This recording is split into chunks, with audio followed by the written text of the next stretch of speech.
यज्ञ कर लिया। जब सर्प यज्ञ की प्रेरणा दी है, उसी से जन्मेजय ने एक सर्प यज्ञ प्रारंभ किया।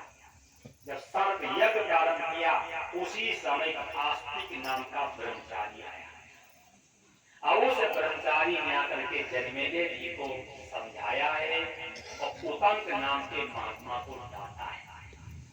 अरे हिंसा के यज्ञ से किसी के भी माता पिता को शांति नहीं मिलेगी।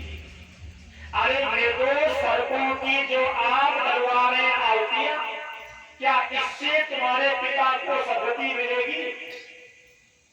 जैसे उतंग जी को डांटा है, उसी समय उतंग जी उड़ करके वहां से चले गए।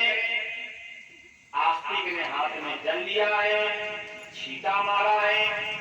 जिन सर्पों की आहुतियां पड़ गई थी, वो सर्प पुनः जीवित थे।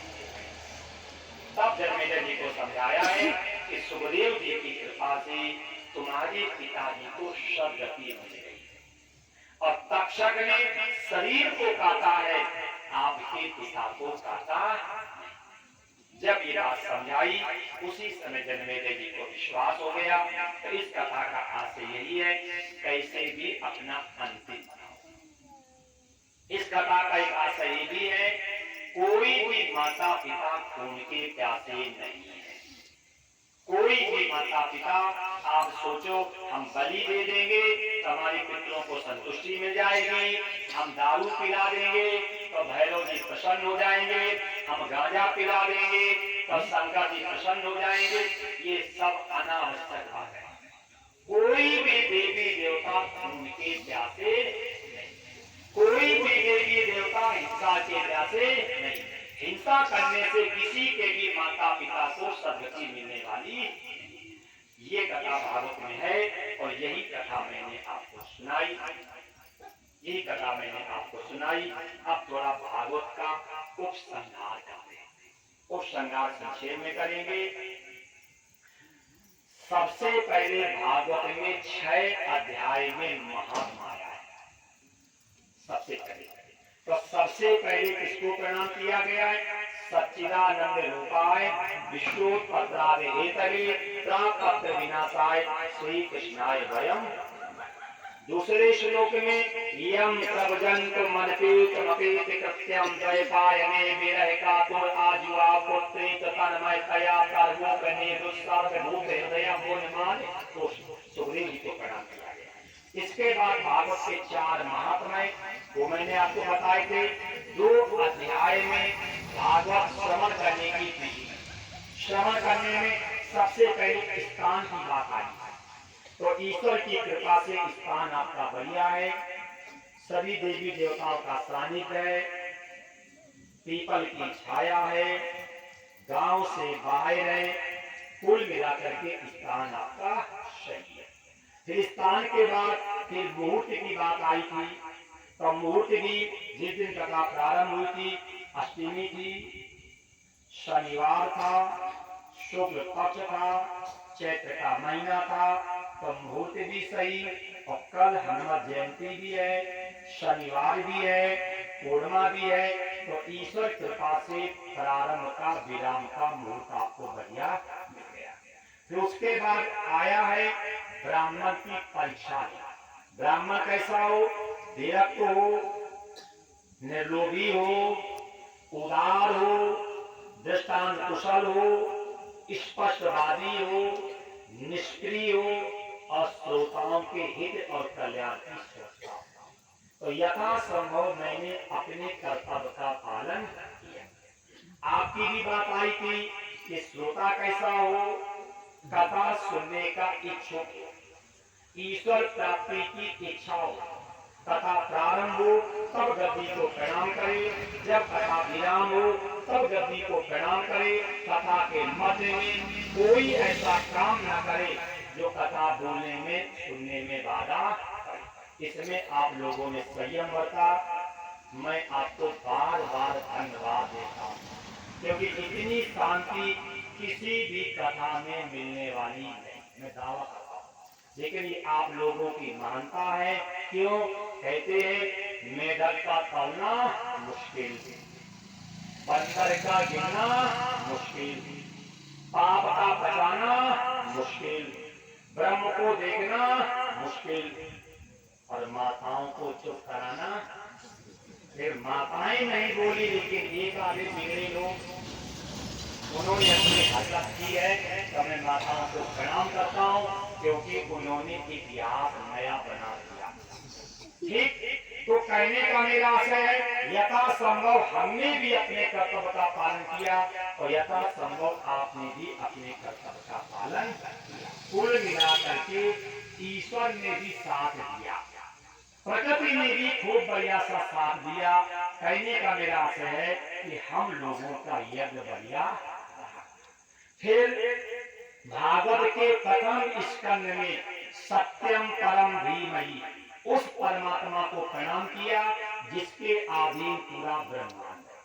फिर भगवान के 24 अवतारों की सूची, व्यास जी का असंतोष, नारद जी का पूर्व वृत्तांत, भीष्म पितामह का देह त्याग, गांधारी धृतराष्ट्र की सदगति, पांचों पांडवों का वीर संन्यास, परीक्षित जी का राज, परीक्षित जी को श्राप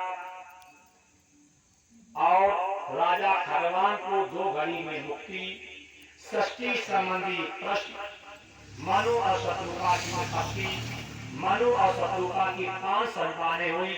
देवहूति का विवाह करदम नाम के महात्मा के साथ हुआ, जिनसे 9 कन्याएं और 10वें में कपिल भगवान के प्राकट्य की कथा सुनी।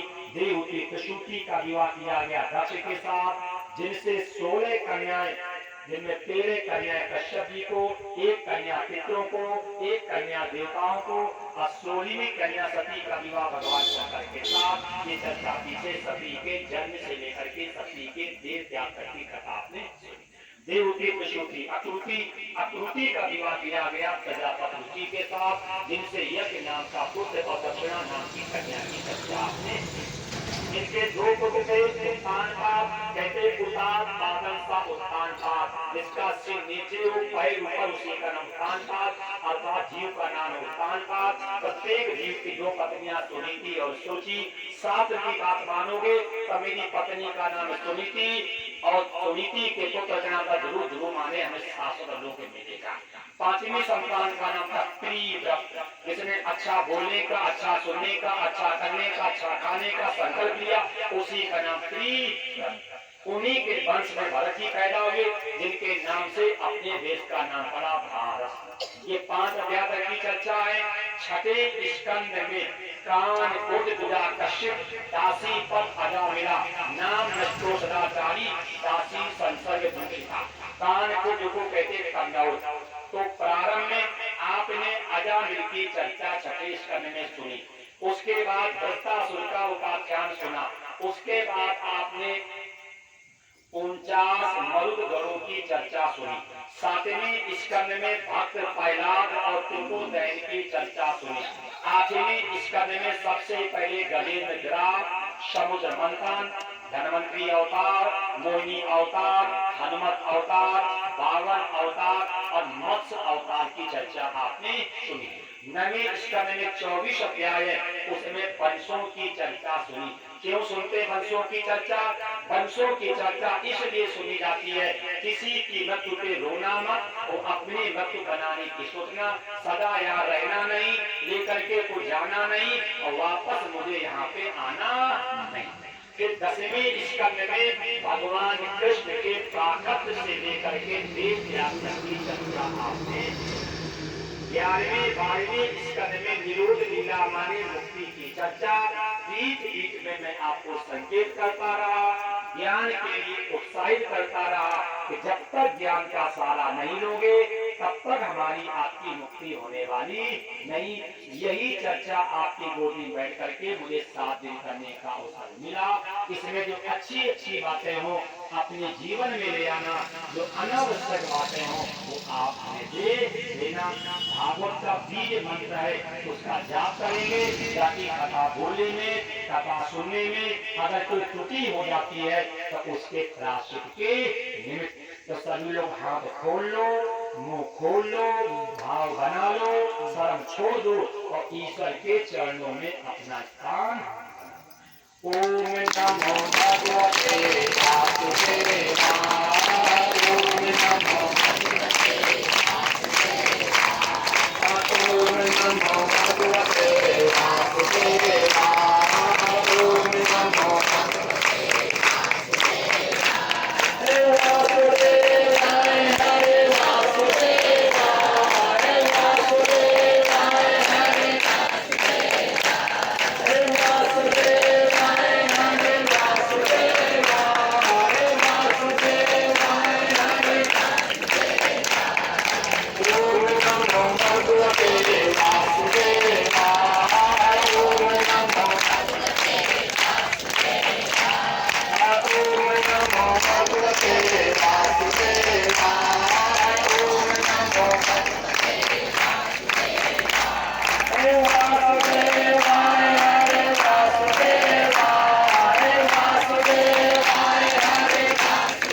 इंडिया में लगा खूब दिख रहा है कि धोती नाक में जा रही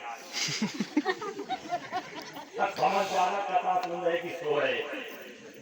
अब हम चलते चलते कुछ कहेंगे नहीं क्योंकि आपको बुरा लगेगा और जमीन पे बैठे जमींदार हम तो चौकीदार हैं आप जमींदार हैं। बस यही है कि चौकीदार आपको बुरा मिल गया। चौकीदार ऐसा मिल गया जो भागवत की पिस्तौल लेकर के बैठ गया। न सोने दे, न फोन सुनने दे, न बच्चे खिलाने दे, न बात करना, न पानी पीने दे, न रेल का इंजन चलाने दे, न सब्जी मिला करके दे। चौकीदार आपको मिल गया गलत। अगर कोई जाति होते तो सुर्खी खा करके खोटी आते तुम्हें रोकते क्या? बस चौकीदार आपको बुरा मिल गया। न सुर्खी खाता है न खाने देता है, न फोन सुनता है न सुनने देता है, न चाय पीता है न चाय पीने देता है, न बच्चे खिलाता है न खिलाने पीने देता है। बस चौकी पर बैठे चौकीदार और जमीन पे बैठे जमींदार। हम चौकीदार आप जमींदार। कबीर ने कहा कबीरा नमन सो आप को पाल को नमय न कोई और ढाल तराजू देख लो नमय सो भारी हो।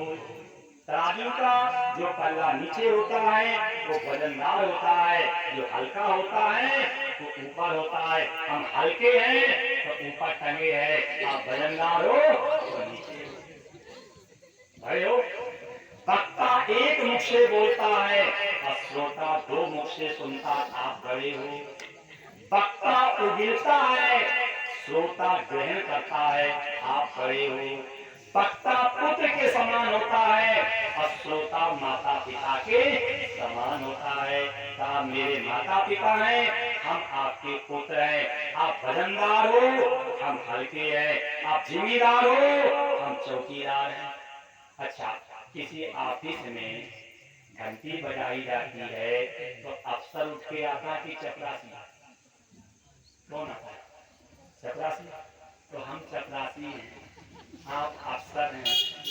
आदर्श जी ने घंटी बजाई और चपरासी भाग करके आ गया। आप अफसर हैं, हम चपरासी हैं। आप जिम्मेदार हैं, हम चौकीदार हैं। आप वजनदार हैं, हम हल्के हैं। आप दो मुंह वाले हो, हम एक मुंह वाले हैं। आप सुनने वाले हो, हम सुनाने वाले हैं। आप माता पिता हो, हम पुत्र हैं। अगर हमसे गलती हुई तो मैं माफी मांग रहा हूँ। क्षमा बड़े को चाहिए और छोटे को उत्पात। पक्का परिया वालों का किस गया राजेंद्र ने मारी बात। हास में उपहास में कोई ऐसा शब्द निकल गया हो जो आपको बुरा लग रहा हो, उसके लिए मैं हाथ जोड़ करके अपना सिर रख करके आपके पैरों में माफी मांगते हैं। अच्छी अच्छी बातें अपने जीवन में, अपने परिवार में, अपने गांव में चर्चा करना। जो अनावश्यक बातें मिले वो आप मुझे दे देना। आपको नीचा दिखाना, आपका अपमान करना, आपको बुरा कहना मेरा धर्म नहीं है। लेकिन अगर हम इतने सख्त हुए ना होते तो आप इतने शांत बैठे भी ना होते। तो क्रोध करना हमारी प्रवृत्ति नहीं, हमारी ड्यूटी है। क्रोध करना हमारी प्रवृत्ति नहीं है, हमारी ड्यूटी है। हमने अपने कर्तव्य का पालन किया है। अगर आपको एकाग्र करने में अगर मैंने भय दिया हो, उसके लिए हम आपसे माफी मांगते हैं। तो अगर आपने हमारी गलती माफ कर दी हो तो हाथ खोल लो, मुंह खोल लो, भाव बना लो, शर्म छोड़ दो, ईश्वर के चरणों में अपना स्थान बना लो। नहीं तो अभी है दाढ़ी और मूंछ, करोगे कंजूसी तो आगे मिलेगी सींग और पूंछ। अकल तो मुर्दे की पहचान है और नमना तो जीने की जान है। तो देखेंगे कौन मुर्दा है कौन जिंदा है।